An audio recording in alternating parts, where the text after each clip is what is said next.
Tu sais, quand tu es né, tes parents t'ont donné un prénom. Moi, le premier qu'on m'a donné, ce fut Aurore. Je suis née une belle journée, que tout le monde connaît. Je suis née à la première page d'un livre, que personne n'ouvre, mais dont l'histoire ne recèle plus aucun secret. Je suis née un matin frais. Mes parents étaient heureux, car jamais ils n'avaient réussi à faire un enfant, et c'était donc depuis toujours leur plus grand souhait.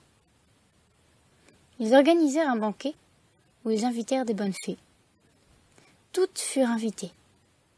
Toutes, sauf une, qui avait été malencontreusement oubliée. Elle se vexa et vint ainsi troubler leur repas. Tu connais la suite de cette histoire? J'en suis persuadée.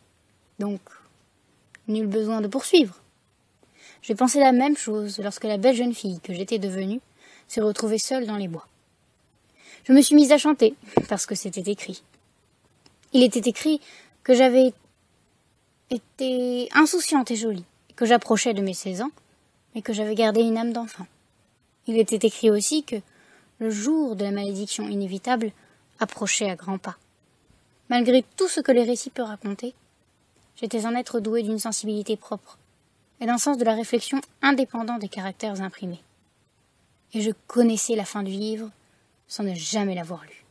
Je savais d'avance ce qui allait m'arriver, et quelque chose me disait que c'est le destin d'un être de papier. Il se devait de suivre le conte, de subir ce qu'on lui impose, de terminer, bien ou mal, c'est selon, et de recommencer. Je savais que mon histoire avait une fin relativement heureuse, mais elle me semblait interminable et terriblement ennuyeuse. Je ne parvenais pas à l'aimer. La vie que je devais vivre n'était pas pour me plaire, et cela me désolait. Je vivais là les derniers instants de ma liberté, celle de l'ellipse de mes jeunes années, avant de sombrer dans un profond sommeil. Fuseau oblige. Mais non. La pensée même de devoir dormir durant 100 ans me donnait la nausée. Alors j'ai décidé de ne pas rester. Que se passe-t-il dans un conte lorsque le personnage principal décide de s'en aller, de tout quitter? Le récit, les personnages, son fil rouge. Lorsqu'un des engrenages est cassé, est-ce que tout se brise? Est-ce la mort qui attend cet ouvrage? Ou bien tissera-t-il un nouveau destin aux êtres fidèles à leur rôle?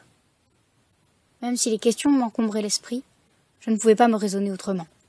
Je venais simplement de m'éviter une condamnation à perpétuité. Celle de vivre pour toujours la même histoire. Une vie trop parfaite et huilée, et surtout, une vie à répétition. Ai-je bien fait de m'envoler ainsi d'un si bel endroit, pour plonger dans une autre histoire? Car, lorsque je suis arrivée dans ma seconde vie, heureuse de faire peau neuve, j'ai vite déchanté. Cette fois-ci, mon destin était bien sombre, et je voyais le sang tacher les dernières pages. Cependant, je ne suis pas partie immédiatement. J'avais un peu de temps. Dans ce livre-là, j'étais une petite fille adorable, qui vivait avec sa mère non loin d'un bois. Je portais tellement souvent le même habit rouge que l'on m'avait confectionné, que tout le monde m'appelait le petit chaperon rouge. Je ne sais pas de quel tout le monde le texte fait allusion, parce que, dans mon histoire, je n'ai jamais croisé personne d'autre que ma mère, ma grand-mère et le loup. Il se trouve que dans les récits, il y a des détails bien étranges. Et ici, je n'avais pas de nom. Le fameux jour à l'issue sordide, où ma mère me demanda d'apporter quelques vivres à ma grand-mère dans la forêt, qui était malade, j'ai obéi. Je lui ai dit au revoir en sachant que je ne la reverrais pas. Comme toute petite fille l'aurait fait, un baiser sur chaque joue. Je l'avais bien aimée, cette maman-là. Elle avait été une bien meilleure mère pour moi que lorsque j'étais Aurore. Je suis alors partie. Non pas dans la forêt, mais je suis partie à nouveau de l'histoire qui m'attendait. Prendre le risque de mourir dans cette histoire, c'était aussi peut-être prendre le risque de perdre ma mémoire. Et j'y tenais. J'ai volé jusqu'à une autre histoire encore. Il faisait très froid, et le conte était très court. C'était plutôt une petite histoire, une vie de quelques pages. Une vie triste et glacée. Une mort douce mais terrible m'attendait. La première chose qui me frappa, c'est que j'étais pieds nus. Sur ces pavés gelés de la ville, je tentai maladroitement de vendre quelques paquets d'allumettes aux passants affairés. Ils n'avaient pas le moindre regard pour moi. La neige brûlait mes membres et bientôt, je m'assis dans un coin entre deux bâtisses, transi de froid et de faim. Ma gorge se noua à l'idée de rentrer chez moi sans aucune monnaie. Mon père me battrait. Je préférais rester ici. Une idée me vint alors. Et si j'allumais une petite allumette, juste une, pour me réchauffer les doigts? Une seule, cela ne se verrait pas. Mais soudain, mon esprit d'enfant, bien qu'aussi engourdi que moi par ce temps glacial, me ramena à la réalité. Si j'allumais ma première allumette, j'en allumerais une suivante, puis une autre, jusqu'à la fin. De mon paquet et de ma vie. Jusqu'à ce que ma grand-mère m'emporte vers un monde meilleur. Un monde où l'on n'a ni froid ni faim. Pourtant en moi brillait une lumière qui n'avait pas besoin d'allumettes pour continuer à faire balancer sa flamme doucement. Chacun de mes battements de cœur m'assurait que mon feu intérieur se consumait encore. Il me fallait m'en aller, une fois de plus. J'étais ici une pauvre petite fille, sans aucun nom. Pas d'argent, pas de chaussures, seulement la misère et la peur, rien que la famine qui tord mes entrailles, et un peu d'espoir. L'espoir de tout quitter. Je m'envole avant que l'on décide pour moi. Mes longs cheveux blonds couverts de flocons seront ma dernière parure. Je ne veux plus de ces histoires sombres dans lesquelles je viens de pénétrer 2 fois de suite. Le seul bémol, c'est que je ne sais pas où aller. Le parquet sous mes pieds. Quelle drôle de sensation! Pour eux, encore bluis de leur récente aventure. Je touche le sol. Je me suis bien matérialisée, pourtant, je ne suis dans aucun livre. Impossible de connaître le titre, et j'ignore totalement ce qui va m'arriver. Où suis-je donc tombée?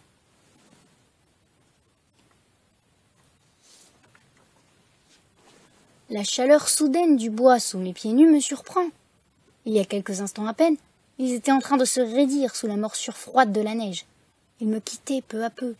Et là, je me retrouvais tout à coup ici, dans une pièce de bois vêtu, et mes membres retrouvaient le sens du toucher. La pièce entière baignait dans une lumière douce, apportée par quelques rayons qui filtraient au-dessous des rideaux tirés. Il y a quelque chose qui me perturbe en ce lieu. Pourquoi est-ce que mon futur ne me parvient pas? Ai-je fait une erreur de manipulation? Comment se fait-il que les secondes se déroulent sans que je sois dans la capacité de dire ce qu'il m'arrivera dans les secondes suivantes? Suis-je dans une histoire aléatoire?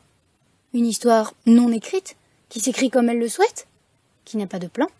Une histoire sans queue ni tête? Je vais me perdre, c'est sûr. Une inquiétude naît, et elle se loge dans le creux de mon ventre, en attendant de grandir. Je concentre alors mon attention sur la pièce qui m'entoure, en laissant mes yeux se promener librement de meuble en meuble. Derrière moi, il y a une armoire fermée. Je ne peux pas savoir ce qu'il y a dedans.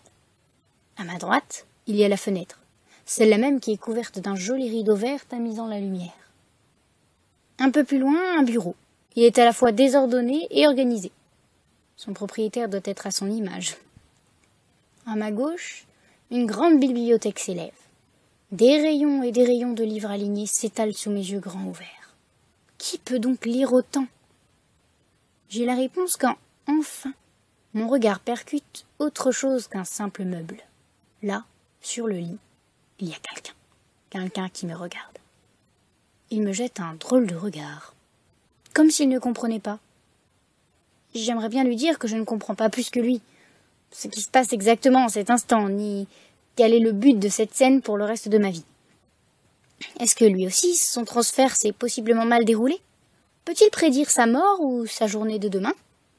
Vit-il dans un monde sans futur écrit ou a-t-il déménagé? Je veux lui parler, pourtant, ma voix reste coincée dans ma gorge. La dernière chose qu'il me reste à voir, c'est un miroir. Je m'approche lentement de la grande surface lisse et froide de la glace. Et enfin, je me vois. Je peux comprendre le regard du garçon sur le lit. Je suis une petite fille très fluette, mais grichonne. Je porte une robe à moitié déchirée, qui n'est en vérité qu'un simple grand morceau de tissu. Elle est aussi grise que mes iris. Mes cheveux sont longs et emmêlés. Ils m'arrivent jusqu'au bas du dos. La poussière et la suie cachent leur blondeur. J'ai perdu mes allumettes. Je tourne de nouveau mon regard vers cet inconnu qui continue à me fixer sans lâcher un seul mot. Ma voix alors s'échappe toute seule et s'écoule de moi comme de l'eau. « Bonjour monsieur, je m'appelle... » Pourtant, je m'arrête. Je n'ai pas de nom. Je m'appelle la petite fille aux allumettes. Rien de plus. Je n'ai pas de nom. J'ai laissé mon seul nom dans l'histoire où je suis née. Et toi, comment te nommes-tu? Il se redresse. Ses prunelles d'un bleu sombre qui m'avaient paru au premier abord inquiètes semblent à présent s'être rassurées. Il va me répondre.